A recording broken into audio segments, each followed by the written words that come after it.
Leave the World Behind will hit theaters on November 22nd before streaming on Netflix December 8th. And that's the latest. I'm Mike Moore from your 24/7 news source, the Black Information Network and BINnews.com.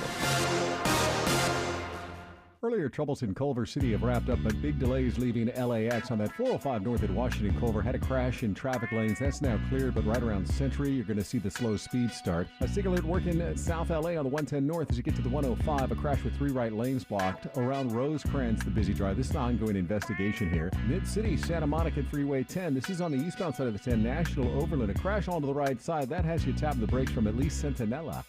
Make your next lunch a lunch combo from Buffalo Wild Wings. Choose from wings, street tacos, and more. Head to Buffalo Wild Wings or order online at buffalowildwings.com. At participating locations for a limited time, Monday through Friday, 11 a.m. to 2 p.m. Price and participation vary by location. Taxes extra. See menu for details.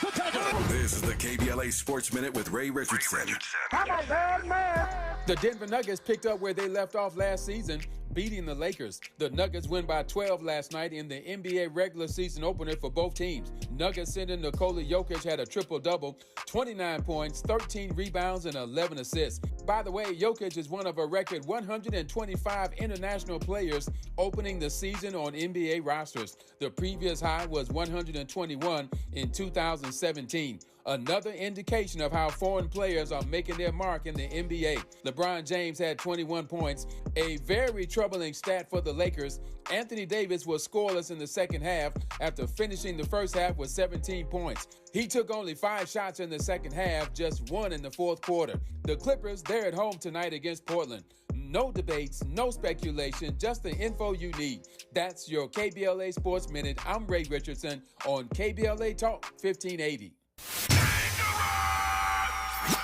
Environmental justice, pollution, and climate. In Los Angeles and across America, people of color are suffering and dying from disproportionate health impacts on a planet that has less than 10 years to prevent irreversible damage. Heat illnesses, respiratory illnesses, water-related illnesses, food system impacts, insect-related diseases, Black maternal health, and mental health effects. As the impacts of climate change mount, millions of vulnerable people, our people, are going to bear the brunt of these extreme environmental events, which will likely lead to forced displacement, loss of cultural identity, and other related risks. These realities are as real as rain.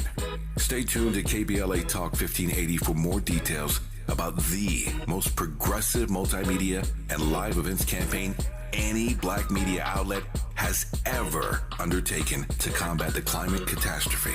Experts, events, empowerment. It's all on the way from unapologetically progressive. KBLA Talk 1580. We don't black down. We level up. Level up, level up, level up, level up, level up, level up, level up, level up, level up, level up, level up, level up, level up.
I'm Tavis Smiley and delighted to have you in with us in this hour, and it's going to be a good hour. I've been waiting on this, and we mentioned at the top of our first hour today that we'd be joined in studio by these two brilliant authors, and they are here, and I'm ready for the conversation. I've got questions, they've got answers. This should be fun.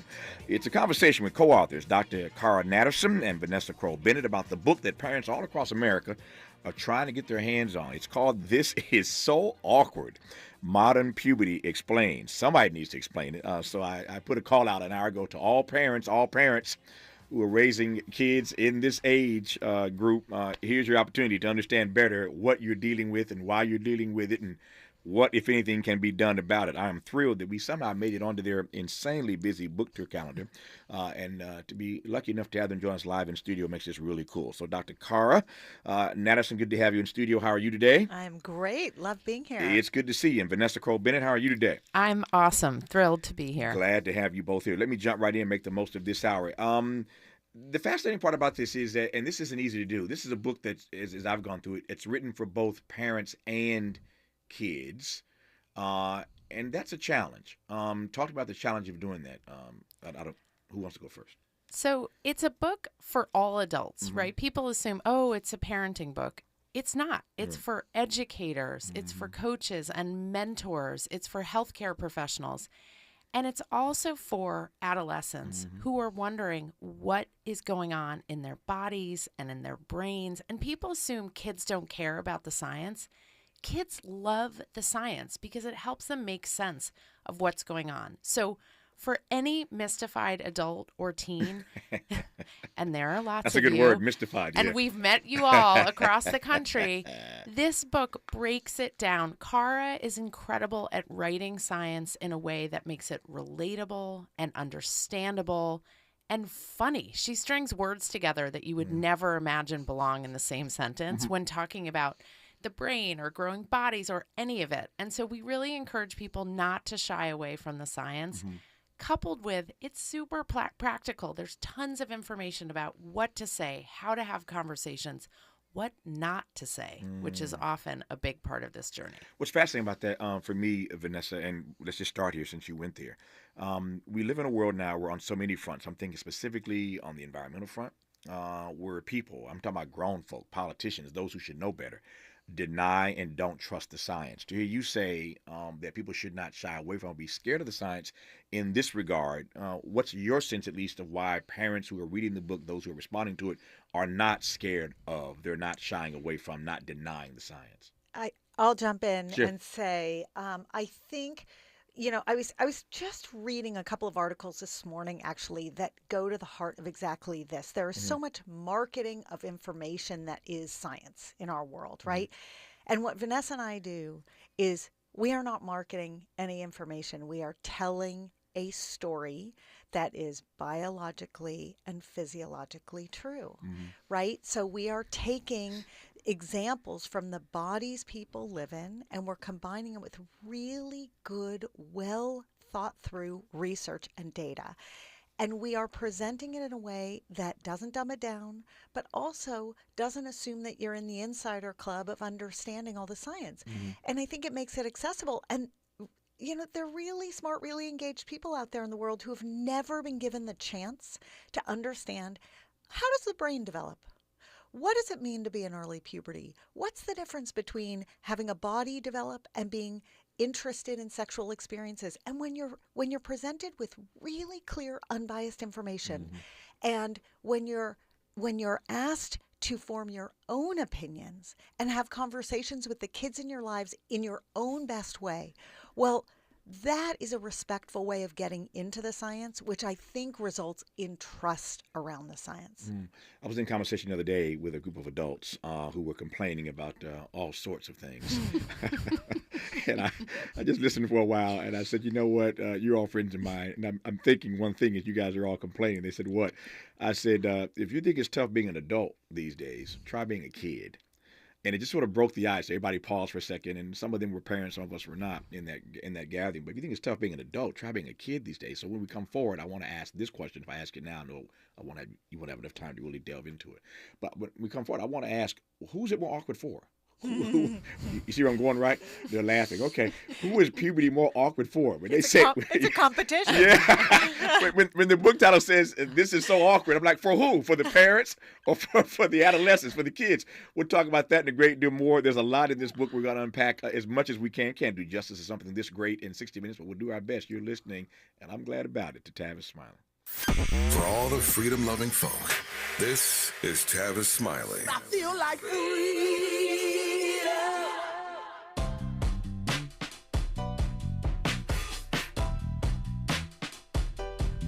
Escalade IQ. This the intro to the all-electric Cadillac, perfection like Zoom. And on a full charge, you get 450 miles without the stop. Haiku.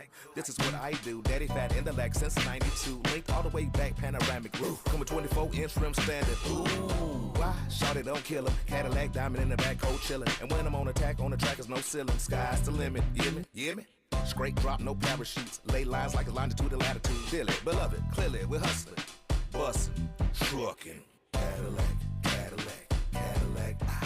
For more on the Escalade IQ, visit Cadillac.com. Available late 2024. GM estimate 450-mile range on a full charge based on development testing and/or analytical projection consistent with SCHA 1634 revision 2017 MCT. Range subject to change prior to production. Annual rates may vary based on service factors, including ambiance temperature, terrain, battery age, and condition loading, and how you use and maintain your vehicle. KBLA Talk 1580. We've got a lot to talk about. Maisha Cairo here for KBLA Talk 1580. We're live in Los Angeles at JP Morgan Chase's Advancing Black Wealth Tour. And I'm speaking to some of the attendees today to see why it was so important for them to be here. Yeah, this is Lathan and Tyler. Main reason that's very important for me to be here is just to leave a legacy for my kids. Black wealth, generational wealth is what we need in our community, you know. Oh, Chase, someone has to take the lead. They're showing, big business like Chase cares, and, they're putting their money where their mouth is at, So it's good to see, big institution like Chase, giving a lifting hand, to the community. And, you got to respect that. It makes me want to bank with Chase and, give them, another look if I go to another institution. I actually see what Chase is doing for the community. That's right. Chase is doing their part to help advance Black wealth. For more money support, tune in every day from 12 to 2 to KBLA Talk 1580's Midday Money Chain, right here. Hey, everything okay? Yes, I'm fine. Honey. Hey, I'm here for you. Tell me about school today. When kids can't find the right words, music can help them sound it out. Talk to the kids in your life about their emotional well-being. Find tools and resources at sounditouttogether.org. Brought to you by the Ad Council and Pivotal Ventures. At Susan G. Komen, we believe that ending breast cancer needs all of us working together. Because if you've just been diagnosed and don't know where to turn, we've got you. If you can't afford the treatment you need, we've got you. And if you are driven to honor the loved one you've just lost, we have a place for you here. Because of you, we're supporting those who need help today while tirelessly searching for tomorrow's cures. Visit Komen.org and be a part of our Susan G. Komen community today. Ready to re-examine your assumptions and expand your inventory of ideas? More of Tavis Smiley coming your way right now. Tavis Smiley in conversation with Dr. Cara Natterson and Vanessa Crow Bennett about their new book. This is so awkward. It's called This Is So Awkward, Modern Puberty Explained, and I'm glad somebody can explain it. I'm sure those parents listening right now are really happy somebody can explain it. And I was asking before that break who this is more awkward for, parents or the adolescents? I mean, let's be honest. It's awkward for everyone, Tavis, but it doesn't have to be. And that's really if we had an ellipsis in the title, it would be This Is So Awkward, but it doesn't have to be. And the way we keep it from sitting in the awkwardness is A, with information, B, with open lines of communication, right? This is millions of tiny, tiny talks with kids throughout their lives, well into adulthood. We're still talking about this stuff. And lastly, we get rid of the shame and we get rid of the judgment. And by doing that, the awkwardness lifts because everyone gives themselves permission, A, to mess up because we all mess up, and B, to laugh. Laughter is such an important part of this, right? So if you're feeling awkward, you say to a kid, oh my God, my pits are sweating. The hair on the back of my neck is standing up. I am so nervous. And all of a sudden, you name the awkwardness and it floats away. And you might have to say that again and again. And the kid may look at you and be like, oh, I don't want to talk to you. But they also want the information that you're going to give them. They need trusted sources of information because the internet and TikTok those are not necessarily trusted sources of information. So everybody needs to name the awkwardness and move past it. Let's talk about, again, you tee this up. I'm going to follow you through the hours as I always do in conversations, because if I'm leading it, I'm doing it the wrong way. I'm always following the guest, and that makes it better. So you put your finger on something that I want to sort of interrogate for a second, and that is, and we'll get more expressly into the puberty issue in a moment here, but this notion of how parents talk to kids at this age, that's like the big elephant in the room, right? It's a communication thing, right? And I've seen family members, siblings of mine, who with their kids. I have all kinds of other friends who I watch with their kids, and just strangers who I see at restaurants and other places who have the most difficult time engaging their kid in conversation when they're in these adolescent years. How many times you go to restaurants and you see the whole family on their phones? There's no conversation going. Everybody's on their phone. It's a family dinner, but nobody's actually talking. We don't have the traditional family dinner at home like we used to. Parents are working longer hours. Certainly people of color working longer hours to make still not enough money to afford to raise families. And say nothing of the puberty thing, how awkward that gets for everybody. So I wonder, Dr. Carr, if you could say a word, a few words in fact, about this dilemma that parents have in this puberty stage of just being able to communicate with their babies. So let's start by defining the puberty stage. Okay. It is no longer a short 3 to 4 year sprint. It is a decade. It starts on average between 8 and 9 for girls, between 9 and 10 for boys. And we know that kids of color are first to puberty.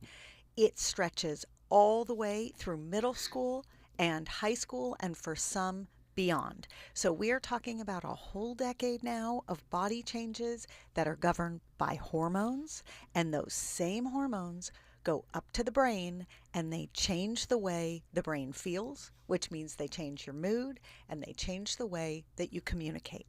So when a parent sees an 8 or a 9 or a 10-year-old who is moody, or who is silent, or who shuts the door and rolls their eyes and shuts down lines of communication, that is a sign for any adult in that kid's life that that kid probably has surging sex hormones in their body, and they are starting to feel differently. They're reacting differently.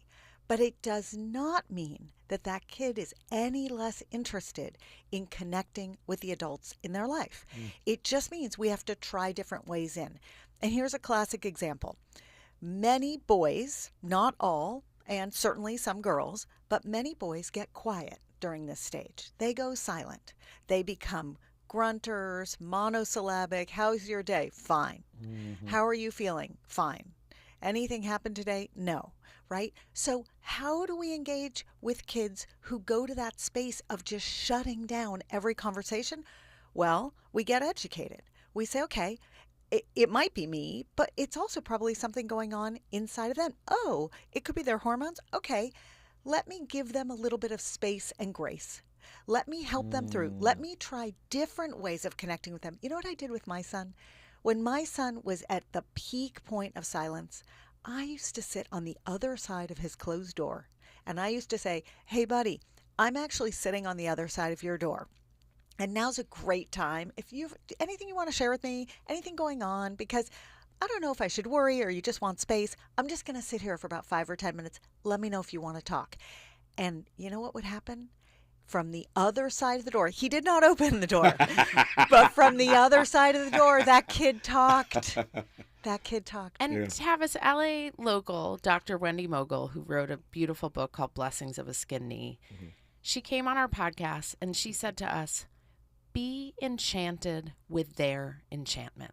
Because there is stuff that kids are really interested in, and we have to meet them there. The temptation is to be like, oh, come discuss the news with us. Come, read this article. And they're like, no, I want to talk about fantasy football. I want to talk about Fortnite. And so guess what?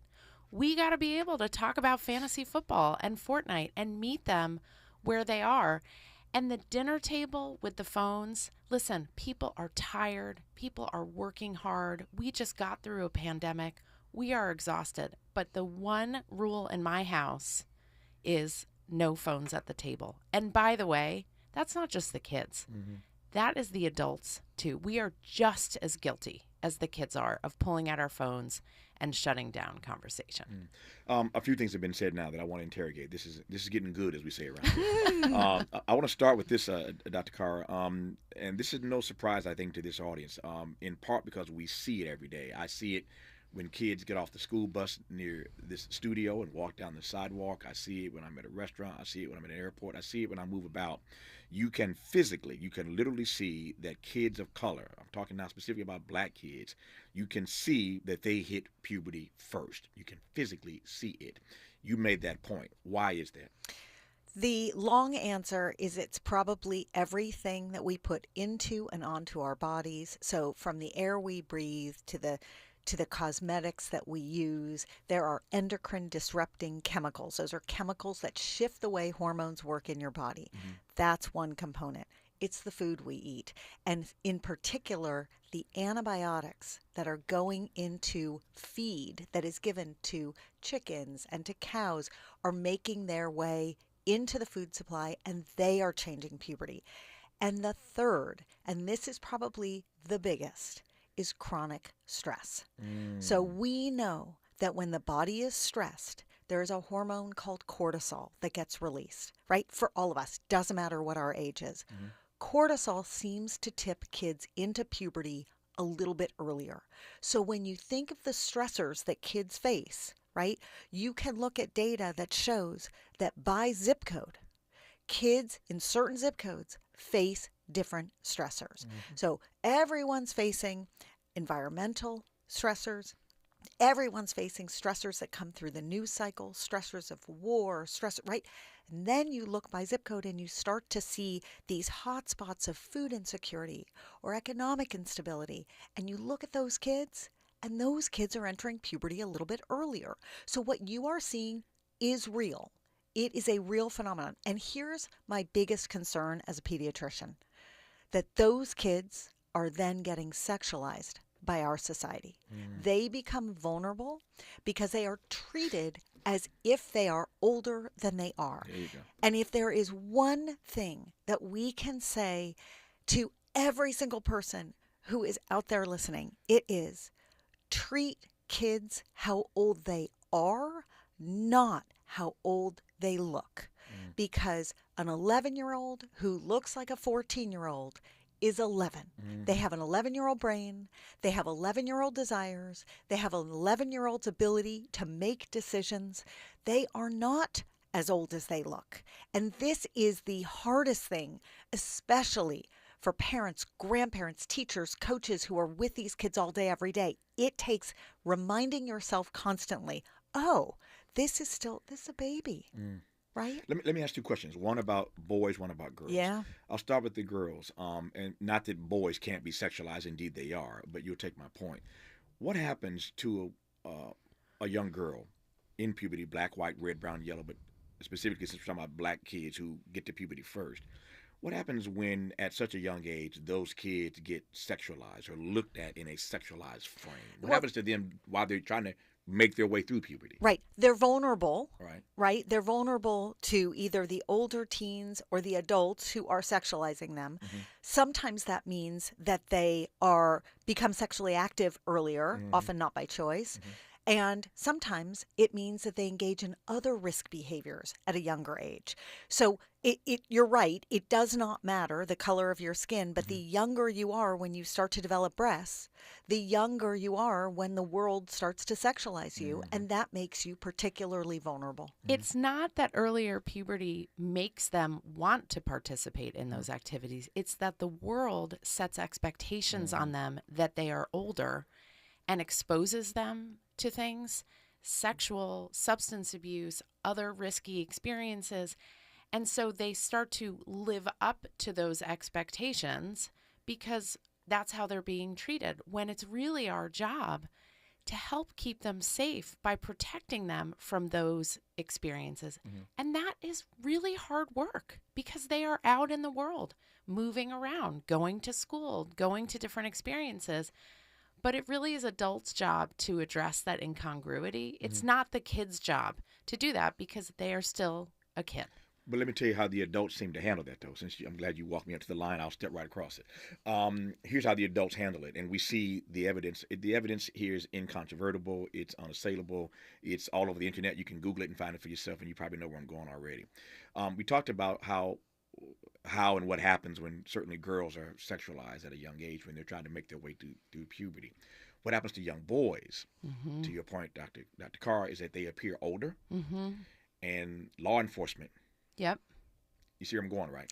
I mean, it's devastating what happens to these boys, right? And they also tend to get quiet, and they become less communicative with the adults who are on their side and looking out for them and raising them. And I've never met a parent who doesn't want to keep their kids safe and healthy. That's every parent's goal, right? Never in my life. So, but if you've got a kid who's silent, who's not sharing with you the experiences that they have as they're going through the world, and you're 100% right, that the experience of boys, especially boys of color, is to be essentially feared, right? And how do they unpack that? How do they have conversation about that, especially when they're becoming less conversational? So it is on the adults in their life to start talking to them, not one talk. This is not one talk. This is, as Vanessa said, it's hundreds and hundreds and hundreds of talks over many years. And for the adults who haven't done it yet, okay, that's okay. It's never too late, but it's also never too early to let a kid know, I am your safe person. You can come and share an experience with me, and I am going to help you figure it out. Because as we're changing the world, and Vanessa and I are absolutely determined to change the way the world sees these kids, as we're changing the world, we also have to give the kids a place to go and to be safe, because it's going to take a while for us to convince the world to treat them how old they are. We have a friend, Uju Asika, who's in London, and she writes beautifully about raising black sons in London. And she talks about her babies who she loves and hugs and who snuggle with her and who talk to her. And then she sends them out into the world, and the world sees them as completely different beings than her babies in her home. And part of changing that is talking about it amongst everyone, because the fear that parents of black boys live with, of sending them into the world and people seeing them as men when they are just boys, and giving them the ability to know they can come back to us and say, why are these people treating me this way? I am a kid. And being out there and advocating. And it's not just black people who should be advocating. It is white people. It is everyone who should say, these kids are kids and we need to treat them as such. I did a documentary years ago for PBS about the criminalization of kids and how this happens in schools, and how these kids get an early record, and that record sets them on a path. And we call it the cradle to prison pipeline. Yep. They find themselves in it because they get criminalized at such a young age, and they can't seem to ever break away from that. I'm burning to ask this question, which I think may give us some answers that are serious and funny. But I'm looking at my clock, and I know 30 seconds is not going to give you ample time to respond to it. When we come forward, I want to ask what it is that parents are going to learn in this book about their kids that they don't know. I know there's a long answer. We can't, 30 minutes won't give you enough time to give me the entire answer, but we don't want to give the answer anyway. We want to sell a book or two here. we want to tease this. But the great thing about the book is, I was going through it, is that it lays out and shares with you a lot of things that they've learned, the data tell us now about puberty that parents did not know heretofore. And so maybe you understand a few different things about puberty that you thought you knew or need to know. You can relate to your kids a little bit better. So I look forward to asking that question when we come forward, the things about your kids that you don't know right now that you need to know.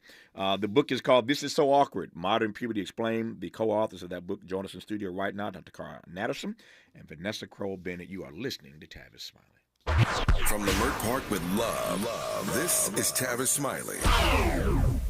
If you're like me, 60 and retired, making ends meet, especially here at the supermarket and drugstore, is tough. I'm so blessed to have found benefitscheckup.org. It's a free and confidential website from the National Council on Aging that connected me to $1,200 a year in programs that help pay for food, medicine, utilities, and more. Maybe it can help you. benefitscheckup.org. My daughter was diagnosed with a rare malignant rhabdoid tumor on the spine. They sent her straight to St. Jude. My hope was gone. But when you get there, everyone's like, hey, we're not going to give up. And when you see other people not giving up on your child, that makes all the difference in the world. When I found out I didn't have to pay, I was just grateful. They saved my baby's life. Finding cures, saving children. Learn more at stjude.org. I'm Mike Moore. Here's the latest from the Black Information Network. Israeli military forces ramped up bombing in southern Gaza overnight as world leaders call for a halt in fighting to allow aid to come into the Palestinian enclave. The U.S. and Russia are leading international calls for a pause in fighting so aid can reach Palestinian civilians. Meanwhile, the Israel Defense Forces said its jets hit Syrian army infrastructure and mortar launchers in response to rocket attacks on the Jewish state. The trailer for the Netflix film Leave the World Behind is out now. The movie is being executive produced by former President Obama and First Lady Michelle Obama. It stars Julia Roberts and Ethan Hawke. Leave the World Behind will hit theaters on November 22nd before streaming on Netflix December 8th. And that's the latest. I'm Mike Moore from your 24/7 news source, the Black Information Network and BINnews.com. Earlier troubles in Culver City have wrapped up, but big delays leaving LAX on that 405 north at Washington Culver. Had a crash in traffic lanes. That's now cleared, but right around Century, you're going to see the slow speed start. A SIG alert working at South LA on the 110 north as you get to the 105. A crash with 3 right lanes blocked. Around Rosecrans, the busy drive. This is an ongoing investigation here. Mid-City, Santa Monica Freeway 10. This is on the eastbound side of the 10, National Overland. A crash onto the right side. That has you tapping the brakes from at least Centinela. Hi, I'm Kyle at Blindster.com. At Blindster, we offer over 50 different custom window treatments, including faux wood blinds and shutters, all at prices less than retail. Plus, we'll send you free samples before you buy. Don't hire an expensive pro. Do it yourself and save big at Blindster.com. Make your next lunch a lunch combo from Buffalo Wild Wings. Choose from wings, street tacos, and more. Head to Buffalo Wild Wings or order online at buffalowildwings.com at participating locations for a limited time, Monday through Friday, 11 a.m. to 2 p.m. Price and participation vary by location. Taxes extra. See menu for details. This is the KBLA Sports Minute with Ray Richardson. I'm a bad man. The Denver Nuggets picked up where they left off last season, beating the Lakers. The Nuggets win by 12 last night in the NBA regular season opener for both teams. Nuggets center Nikola Jokic had a triple-double, 29 points, 13 rebounds, and 11 assists. By the way, Jokic is one of a record 125 international players opening the season on NBA rosters. The previous high was 121 in 2017. Another indication of how foreign players are making their mark in the NBA. LeBron James had 21 points. A very troubling stat for the Lakers. Anthony Davis was scoreless in the second half after finishing the first half with 17 points. He took only 5 shots in the second half, just 1 in the fourth quarter. The Clippers, they're at home tonight against Portland. No debates, no speculation, just the info you need. That's your KBLA Sports Minute. I'm Ray Richardson on KBLA Talk 1580.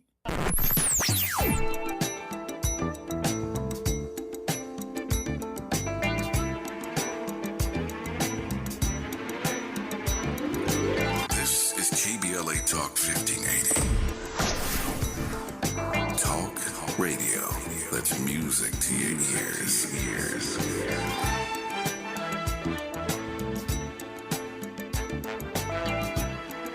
We're unapologetically progressive. KBLA Talk 1580. We've got a lot to talk about. I'm Reverend Gerald, the life coach. Is someone you love struggling with addiction and mental illness? Is improving your family's health important? Want to leave a legacy that your family can grow? Are you ready to enhance your perception of life experiences? Then wake up weekends at 7 a.m. with Urban Family Focus and get the wisdom, opportunity, resources, and motivation to live your best life. Join the conversation on Urban Family Focus Saturday and Sunday at 7 a.m. Unapologetically progressive. KBLA Talk 1580. We've got your black. Only 1 in 5 people with autism are employed, despite many having the skill set and desire to work. Maybe it's because employers don't know what kind of jobs they can do. Like, what about a programmer? That's a job for someone with autism. How about a healthcare worker? Yep, That is too. People with autism can do a lot of different jobs, but often get overlooked due to outdated stigmas. Introducing WIN by Autism Speaks. We help businesses lead the way in inclusive hiring. What about a ranch hand? To learn more, go to autismspeaks.org/win. No young person should ever have to worry about having a safe place to sleep at night, or whether anyone cares about them. But the reality is, 1 in 10 young adults will experience a form of homelessness this year. For over 50 years, Covenant House has been helping youth in crisis and giving them the support and tools they need to succeed in life. To learn more, go to covenanthouse.org today. Thank you for caring. Hello? Man, where are you? I thought you were coming. I can't. I'm in bed with the flu. The flu? Whoa. Grandma's about to crowd surf. Man, I'll call you back. Don't get stuck at home with the flu. A flu shot is safe, effective, and you can get it at the same time as your COVID-19 vaccine. A flu shot is the best way to prevent the flu and its potentially serious complications. Don't get flu FOMO. Learn more at getmyflushot.org. Brought to you by the AMA, CDC, and the Ad Council. Who do you trust to get at the truth? Tavis Smiley. That's who. The conversation continues right now. Our guests in this hour, Dr. Carl Natterson and Vanessa Crowe Bennett, talking about their new book, This Is So Awkward, Modern Puberty Explained. Before I forget, they're going to be in Philly. For those listening in Philadelphia, they're going to be in Philly on November the 6th. Go to orderofmagnitude.co. That's orderofmagnitude.co. To get information on where they're going to be in Philly on November the 6th. And if I had other cities, I would tell you, since we're heard in other cities. But for those in Philly, that I do know. November the 6th, again, go to orderofmagnitude.co to check them out when they're in Philadelphia, the city of brotherly love, and as I like to say, sisterly affection. They'll be there again on November 6th. I was saying before the break, I wanted to ask you this question about what it is that we now know about puberty. The great thing about writing books over time is that you get a chance to update them because the science is different. The technology reveals things that we didn't know heretofore. So just give me 2 or 3 things that parents can now know, courtesy of reading this text, that they wouldn't have known 20 years ago reading about puberty. So one of the greatest developments has been the brain science and the understanding of the teenage brain. So brain image. Wait. There is a teenage brain? But I'm fine. Okay, go ahead. That was a good one. Yeah. We will get there. So there is a teenage brain, and what we understand about it as it develops. And by the way, the brain is not fully mature until close to 30. Wow. So it's not that explains it. It sure does. So as Drew Barrymore said to us, that explains my 20s. Yeah, exactly. And we know that by middle school, the part of the brain that has become fully mature is the limbic system, which is the risk-reward part of the brain, the pleasure-seeking part of the brain. And guess who lights up the limbic system, Tavis? Other kids. Guess who does not light up the limbic system? Adults. So understanding that helps us know why it feels like kids are ignoring us, not listening to us, telling us they know exactly what good decision making looks like, and then they turn around and do something so dumb. And knowing that, like, they're not purposefully being, disrespectful by disobeying us. Part of it is their brain. And so having conversations with them over and over, what would you do if somebody offered you a vape? And they might say to you, oh, I would never do that. I'll text you. And then we're going to read newspaper articles about it. And I'll start the anti-vaping club at school. And then you get a text from your best friend 2 hours later. And she's like, I just saw your kid on the street corner vaping. And you're like, what? Yeah. How? So the brain science helps us understand they can't totally help it, and it is a long, long journey to brain maturation. I'm struck by the comment that Vanessa makes about the fact that our brain isn't fully matured until 30, and how then unfair it is that we put upon kids in puberty in certain ways, just knowing that one reality. Yes, right. I mean, we look at them and they look old enough to make really smart, consequential decisions. But we're here to tell you that part of their brain, it's there. It's inside. but it doesn't send and receive messages as fast as the part that feels good, that's impulsive, that's motivated, right? So this is not a bad thing. I want to make sure people realize just because the brain is not fully mature and fully balanced, there is a reason for that. If we look at evolution, when we look at businesses that are started in innovative spaces, look at tech companies. All these companies were started by 20-somethings, right? If you're old enough to have a brain that thinks consequentially every step of the way, you're not going to take risk. So there is a benefit to taking risks sometimes, and that's what happens in adolescence and in your 20s. The problem is if you're not thinking about the consequences, or if you're thinking about the consequences some of the time but not all of the time, that's a really hard way to get through life. And you had mentioned sort of the setup for boys earlier, and talking about sort of the path for boys. And, we have to give these kids opportunities to mess up and to fail and to come back. Because if their brain is making impulsive decisions, because that's where it is in its maturation, and our society does not allow any breathing room for that, well, then we've got kids who are kind of doomed by that future, right? I mentioned earlier that I did a documentary years ago for PBS about the criminalization of kids in our school system. And one of the things that annoyed me, and I remember just drilling down on this in the documentary, was this notion that you pretty much tee up now, Dr. Carr, about zero tolerance. Yeah. Now, this all happened after that Columbine shooting years ago. Schools got to the point of advancing these policies known as zero tolerance, which were stupid when we thought about them then. Somebody said it was a bad idea when somebody thought about it, much less implementation. Because if you're a child, you're supposed to make mistakes. How can there ever be anything called zero tolerance for kids who are going through puberty? It just doesn't, those two things don't fit in the same frame. Okay, so here's the reframe that we all need, okay? Kids love rules and limits that are consistently enforced. That makes them feel safe, okay? So whether you're a parent or a guardian or a coach or a school administrator, kids, we all know that when we set a limit for a kid and they push up against that limit and you say, you know what, I told you couldn't do that, and now here's the consequence that I told you were going to have, that makes a kid feel safe. They might not act like they like it, but they tell us they like it. There is a huge difference between that and zero tolerance, right? And we have to find our way to setting limits that are consistently enforced. But here's the big side note. The big side note is we're all making this up as we go along, and the world is changing and puberty's changing. And so we also have to be able to take do-overs. We have to be able to, as adults, acknowledge when we get our limits wrong and change them, and then set new limits and new consequences. But the biggest problem is we have an all or none approach. It's like zero tolerance or it's a free-for-all. And there's a lot of space in between.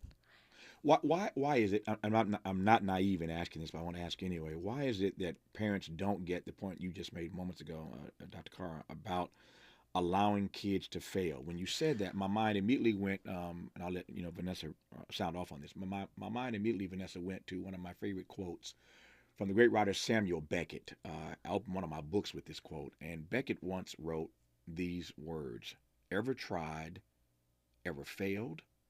Try again. Fail again, fail better." I love that. Ever tried, ever failed, try again, fail better. We all fail better when we get a chance to do it again and again and again. But parents seem not to understand that when it comes to their kids, particularly in puberty. Why is that? I mean, we're hypocrites, right? Wow. Because we didn't see that coming. We Okay. say to kids, "Oh, it's okay to make mistakes. Don't worry." And then when they make a mistake, we're like, "Whoa, how can you make a mistake?" And we flip out, or we humiliate them, or we shame them. Meanwhile, we are so fallible. We make our mistakes. We mess up all the time. And so we have to walk the walk. If we're going to say to them, it's okay to make mistakes, then when they make mistakes, which they will, because we all do and we're all human, we say, all right, what strategy would you do differently next time? Like, clearly the way you studied for that test that you just failed didn't work. So how do we do it again? it doesn't come from telling them what to do, because then they don't exercise their own brains, their own problem solving, their own decision making. It comes from asking them and eliciting from them, what can you do differently? How can you fail better next time? Yeah. For those watching live on YouTube or on our app or wherever you're watching this live, you can see that I am black and they are white. And yet that's not going to stop me from keeping it real when we come forward. I'm going to talk to black folks specifically about what happens when you talk down to your kids when they're going through puberty. And y'all know what I'm talking about. We're going to keep it real. We're going to address that, talking down to your kids. I think of my friend Cornel West, a brilliant professor, Harvard, Princeton, everywhere, now running for president. He said to me many times, Brother Tavis, I can tell you this, being at Harvard and Princeton all these years, it's not that these white kids are any smarter, any more brilliant, any of that. It's that they've been told all their lives that they are smarter, that they are brilliant, that they are capable, that they can do this and can do that. Now, the flip side of that is too many black parents who oftentimes we see in public talking down to their kids, cussing their kids out, calling their kids out of their name, and the kids trying to navigate puberty while you're doing all that. We'll get to that when we come forward. You're listening to Tavis Smiley. Unapologetically progressive, unapologetically black. You're tapped into Tavis Smiley. What is dedication? My biggest fear in the middle of my addiction was that my kids wouldn't have a father. And I started thinking, you know what? This isn't my story. I definitely had to become a better man to be a better father. It's important to me that my kids are empowered and truly believe that if they can think it, they can do it. That's dedication. Visit fatherhood.gov to hear more. Brought to you by the U.S. Department of Health and Human Services and the Ad Council. Joey from Vermont, a farmer trying to get through the winter. Adriana from South Carolina, a single mother living paycheck to paycheck. Liam from Ohio, an injured father struggling to provide for his family. Hi, I'm Shanola Hampton, and I support the Feeding America network of food banks because they help provide over 6 billion meals to people in need each year. Learn more at feedingamerica.org. Thinking about hosting a podcast and don't know where to start? Morris Media Studios has you covered. We're a professional podcast and voiceover studio located in Leimert Park. We specialize in recording and live streaming audio and video podcasts. Let us help you set up, record, and distribute your podcast. Hosting a podcast is a great way to bring awareness to your business, product, or good cause. For more info, visit morrismediastudios.com or give us a call at 323-815-4204. Is your eyesight changing? I can't read this anymore. Don't lose hope. People just like you are working every day using Braille, screen magnification, speech technology, and other tools and blindness skills. Your eyesight may have changed, but your goals, they don't have to. We can help. Visit us on the web at blind.org. The National Federation of the Blind. Live the life you want. Now. We tend not to think about now. We dream about tomorrow, relive yesterday. But right now in front of us is victory over cancer. Right now, cancer research funded by the V Foundation is leading to better treatments and saving lives.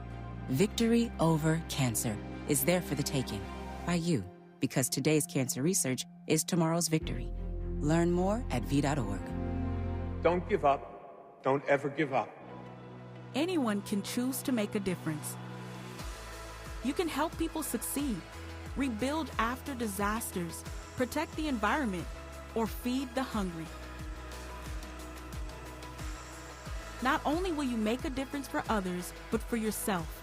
You can earn money for college, learn career skills, and make friendships that last a lifetime. Make a difference. Choose your future. Choose AmeriCorps. Smart talk for curious people just like you. You're listening to Tavis Smiley.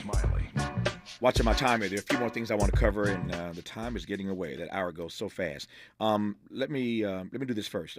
As I said a moment ago, what happens when kids are trying to navigate this thing called puberty, and they happen to have parents who really demean them, sort of talk down to them publicly and privately, for that matter? So we do this exercise with parents because we all have our own journeys. We all have our own memories. We all have our own traumas from having gone through puberty and adolescence. And the temptation is to be like, oh, I had this. You're going to have this too. This is how I was raised. This is how you're going to be raised. Except we want to break that cycle because so many of us don't like how we were raised through puberty. We don't like how we were treated as adolescents. So we do this exercise called leaving your baggage at the door. And part of it comes from the visualization of thinking about what is that memory that sits in your gut and kind of hangs around and haunts you even now, decades later as adults. And then we say to them, we want you to leave that baggage at the door. We want to leave it outside the room and enter these conversations with our own kids and the kids we're caring for without that burden on our shoulders and therefore without that burden on their shoulders. It's a long, arduous journey. They don't need our stuff on top of their own stuff. And so stepping outside, being aware of it, reflecting, and finding another adult to talk to about it. Find a friend, find a partner, find a pastor and say, I am struggling with this with my kid. I don't want to dump it on my kid, but I got to talk to someone about it. But stepping outside of yourself isn't easy to do. Was it Socrates who once said, the unexamined life is not worth living. And it's hard to sort of step out of ourselves to see our own shortcomings when we're trying to raise kids going through puberty. It's extremely hard. And there is this cycle of shame that gets passed forward where if you were shamed as a kid and that was a strategy that was used, that was a way to get you to stop behaving in a certain way, it's very, very hard to not rely on that muscle memory and just pass that shaming forward, which is, what you were describing before the break. And the truth of the matter is that the world is totally different than the world was when you were going through puberty. So why should the strategy stay the same, right?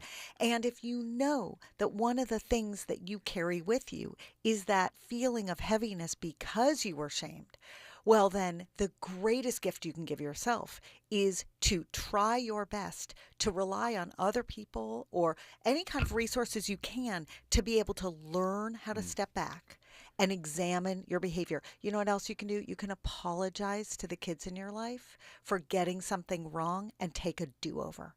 Try it again a different way.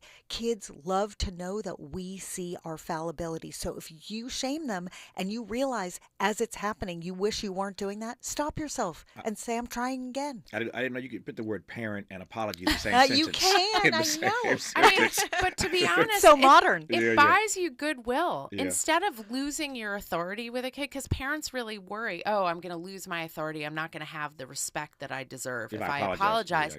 In fact, the opposite is true. And kids are like, oh, I feel respected now because they're owning their mistake. I'm going to offer up more respect to them. We've been talking about the P word this entire hour, puberty, but there's another P word we'll get to because these two things are not disconnected.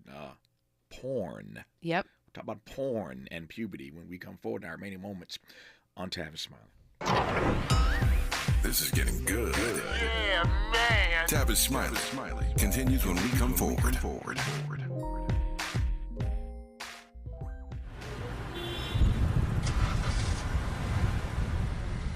What's up, party people? It's your favorite MC's favorite rapper, MC Light here. And we're celebrating 50 years of hip-hop, authentically powered by Cadillac.